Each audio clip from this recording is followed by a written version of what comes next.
Hi viewers, welcome to our channel. ఈ వీడియోలో మనం మెయిన్‌గా మాట్లాడబోయే విషయం ఏంటంటే, నిన్న అంటే ఏడో తారీఖు ఒకటో నెల 2025లో మెయిన్‌గా 'సాక్షి' పేపర్‌లో ఫ్రంట్ పేజ్‌లో ఒక ఆర్టికల్ అయితే వచ్చింది. అది ఏంటి అనంటే, భార్యకే పెన్షన్, భర్తకు టెన్షన్. అంటే పౌజ్ కేటగిరీలో పింఛన్లపై కూటమి ప్రభుత్వం సర్కారు నిర్ణయం. పింఛన్ లబ్ధిదారులు చనిపోతే భార్యకు మాత్రమే ప్రయోజనం. అంటే దాని అర్థం ఏంటంటే, భర్త చనిపోతే భార్యకి పెన్షన్ ఇవ్వడం అనేది అంటే వితంతు పెన్షన్ కింద గతంలో ఎప్పటినుంచో కూడా ఇవ్వడం జరుగుతుంది. కానీ ఇప్పుడు 'సాక్షి' పేపర్‌లో రాసిన ఆర్టికల్ ఏంటంటే, మరి భార్య చనిపోతే భర్తకు పెన్షన్ ఇవ్వడం లేదనేటట్టు మాట్లాడుతున్నారు. ఇక్కడ ఆ వార్త వాళ్ళు తప్పు రాసారా? లేదా అననంటే మనం అర్థం చేసుకోవడం తప్పు అనేది ఇక్కడైతే చాలా ఆలోచించదగ్గ విషయం. ఎందుకు అనంటే పింఛన్ అనేది ఒక లెక్క ప్రకారంగా చూసుకుంటే ఎవరికి ముందిస్తారు? కుటుంబంలో ఇద్దరు భార్యాభర్తలుంటే ముందుగా భార్య ఏజ్ కంటే భర్త ఏజ్ ఎక్కువ కాబట్టి అంటే భార్య కంటే భర్త పెద్దోడు కాబట్టి ఖచ్చితంగా 5-10 ఏళ్ల వయసున్నోళ్ళు ఎక్కువ ఉంటారు కాబట్టి ఖచ్చితంగా ఎవరికైతే ముందు ఏజ్ ఎలిజిబిలిటీ అనేది వస్తదో ఆ ఎలిజిబిలిటీ నేపథ్యంలో ముందుగా భర్తకివ్వడం జరుగుద్ది. ఇప్పుడు భర్తకి ఇచ్చిన తర్వాత ఒకవేళ కొద్ది రోజుల తర్వాత భర్త చనిపోయాడు.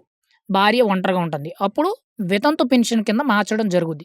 దాన్ని ఇప్పుడు కూటమి ప్రభుత్వం ఏం చేసిందనంటే, భర్త చనిపోయిన వెంటనే కూడా 15 రోజుల్లో డాక్యుమెంట్స్ అనేవి ప్రభుత్వ అధికారులకి అందజేసినట్లయితే ఆ నెక్స్ట్ మంత్ అంటే ఎగ్జాంపుల్‌గా చూసుకుంటే జనవరి 1 తారీఖున ఈ నెల పెన్షనొచ్చింది.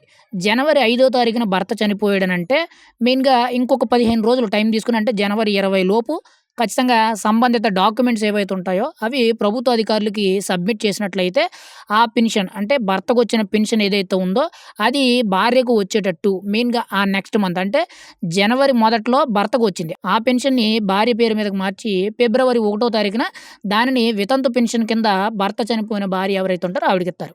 కానీ ఇక్కడ 'సాక్షి' పేపర్‌లో రాసిన ఆర్టికల్ ఏంటంటే, భర్తకి అసలు పెన్షనే ఇవ్వట్లేదంట. అంటే భార్య చనిపోతే భర్తకసలు పెన్షన్ ఇవ్వట్లేదంట.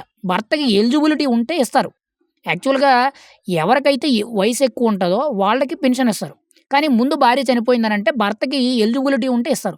ఎలిజిబిలిటీ లేకుండా ఎలా ఇస్తారు?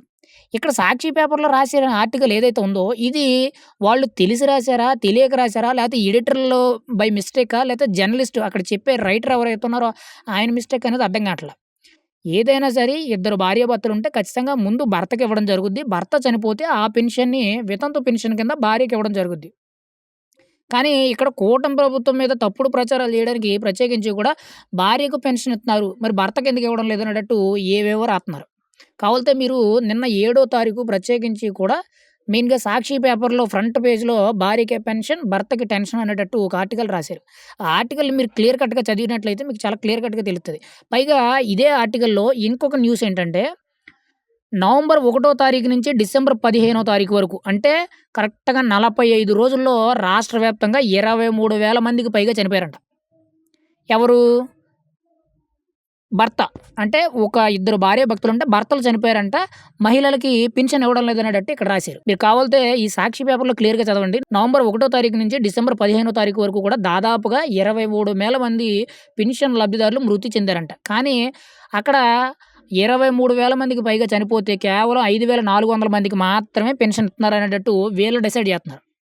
ఇప్పుడు కూటమి ప్రభుత్వం ఈ డిసెంబర్ నెలలో అంటే గత నెలలో చేసిందేంటంటే, ఎవరైతే గత ప్రభుత్వంలో దొంగ పెన్షన్‌లు పెట్టుకొని అనర్హులయ్యుండి, దొంగ పెన్షన్‌లు మెయిన్‌గా వికలాంగుల పెన్షన్‌లే గాని, మెయిన్‌గా వితంతు పెన్షన్‌లే గాని, లేతే వృద్ధురాలు పెన్షన్‌లు అంటే ఆధార్ కార్డ్‌లో ఏజ్ మార్పించుకొని ఎవరైతే ప్రయత్నాలు చేస్తున్నారో, అలాంటివన్నీ కూడా గుర్తించడం జరుగుతుంది.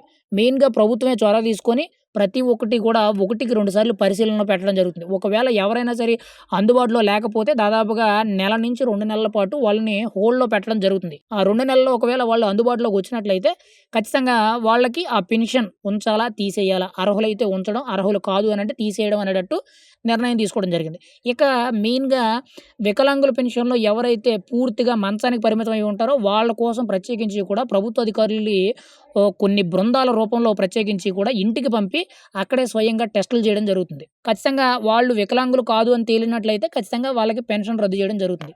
కానీ ఇక్కడ 'సాక్షి' పేపర్‌లో రాసిన ఆర్టికల్ ఎలా ఉందనంటే, వాళ్ళు కన్‌ఫ్యూజ్ అవుతున్నారా? మనల్ని కన్‌ఫ్యూజ్ చేస్తున్నారా? లేదు అనంటే ఇక్కడ ఆర్టికల్ రాసిన వ్యక్తులు చదువుకోలేదా అనేదే క్లారిటీ ఉంది. ఇక్కడ ఎందుకనంటే పెన్షన్ అనేది ముందు భర్తకిస్తారు. భర్త చనిపోతేనే భార్యకిస్తారు. ఎందుకనంటే వయసులో పెద్దోడు ఖచ్చితంగా భర్తే గాబట్టి, ఖచ్చితంగా భార్యకి, భర్తకి ఖచ్చితంగా 3 ఏళ్ళో, 5 ఏళ్ళో, 10 ఏళ్ళో, 12 ఏళ్ళో, 15 ఏళ్ళో ఎంతో కొంత ఏజ్ అనేది ఎక్కువుంటది. కానీ ముందు పెన్షన్‌కి అప్లై చేయాలనంటే ముందు ఎవరు ఎలిజిబిలిటీ అవుతారు? భర్త. అందుకే భర్తకివ్వడం జరుగుద్ది. కానీ ఇక్కడ భార్యకి ఫస్ట్ ఇత్తన్నారు. భర్తకసలు ఇవ్వడమే లేదనేటట్టు ఏదేదో రాత్తన్నారు.